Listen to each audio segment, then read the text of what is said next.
பருப்பு உசிலி ட்ரெடிஷ்னல் மட்டும் இல்லாமல் ரொம்ப ஹெல்த்தியான ரெசிபியும் கூட. சாம்பார் சாதம், ரசம் சாதம், வத்த குழம்பு, ஆல் வெரைட்டி ரைஸ் எல்லாத்துக்கூடையும் இது மேட்ச் ஆகும். வீடியோ ஃபுல்லாக பாருங்கள். பிடிச்சிருந்ததுன்னா லைக் பண்ணிவிட்டு சப்ஸ்கிரைப் பண்ணிக்கோங்க. இப்போ ரெசிபி எப்படி செய்கிறதுன்னு பார்க்கலாம்.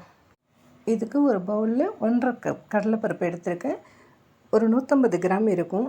இது 2-3 வாட்டி நல்லா வாஷ் பண்ணிக்கோங்க. பருப்பு உசிலி நீங்கள் ஃபுல்லாக கடலைப்பருப்பு யூஸ் பண்ணியும் பண்ணலாம், இல்லை பாதி கடலைப்பருப்பு பாதி துவரம்பருப்பு யூஸ் பண்ணியும் பண்ணலாம். இது ஒரு 2 மணி நேரத்துக்கு நம்ம ஊற வச்சிடலாம்.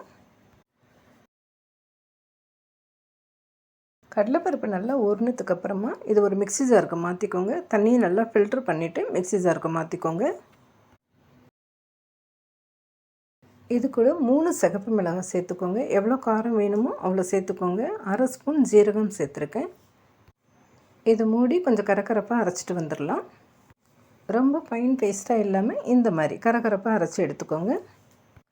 இதை நம்ம ஆவியில் வேக வைக்க போகிறோம். ஸோ இட்லி பிளேட் எடுத்துக்கோங்க, இல்லாட்டி ஒரு ஸ்டீம் பிளேட் எடுத்துக்கோங்க.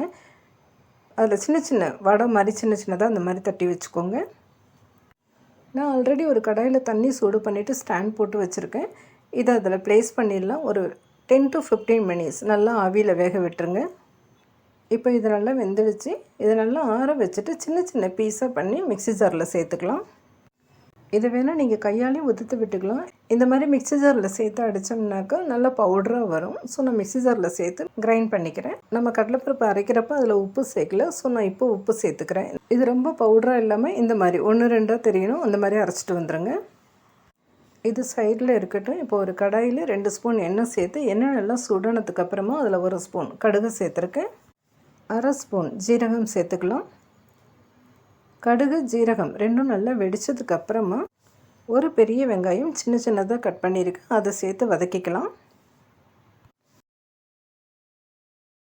வெங்காயம் கொஞ்சம் வதங்கினதுக்கு அப்புறமா கருவேப்பிலை, பச்சை மிளகாய் ரெண்டையும் சேர்த்து வதக்கிக்கலாம்.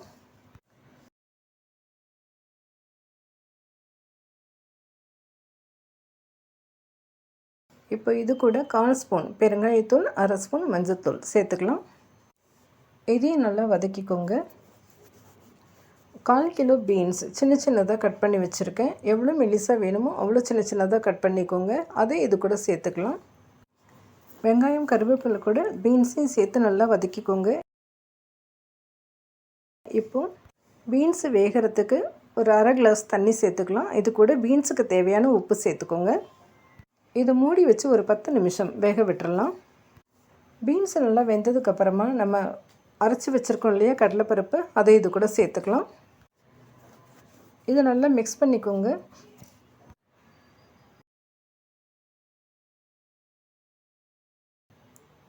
கடலைப்பருப்பு, பீன்ஸ் எல்லாம் நல்லா ஒன்றா சேர்ந்து வதங்கிட்டு இந்த மாதிரி உதிரியாக வந்துடும். இந்த ஸ்டேஜில் இது கூட கொஞ்சம் கொத்தமல்லி சேர்த்துக்கலாம்.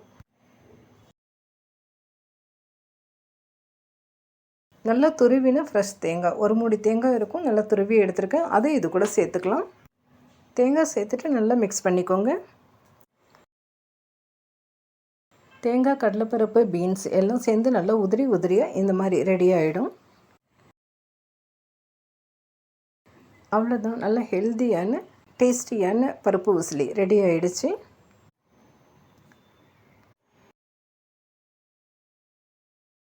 ரொம்ப சிம்பிளான ரெசிபி, ரொம்ப ஈஸியாக பண்ணிடலாம். நீங்களும் வீட்டில் ட்ரை பண்ணி பாருங்கள். வீடியோ பிடிச்சிருந்ததுன்னா லைக் பண்ணிவிட்டு சப்ஸ்கிரைப் பண்ணிக்கோங்க. உங்கள் ஃப்ரெண்ட்ஸுக்கும் ஷேர் பண்ணுங்கள். நெக்ஸ்ட் வீடியோவில் பார்க்கலாம். பாய்.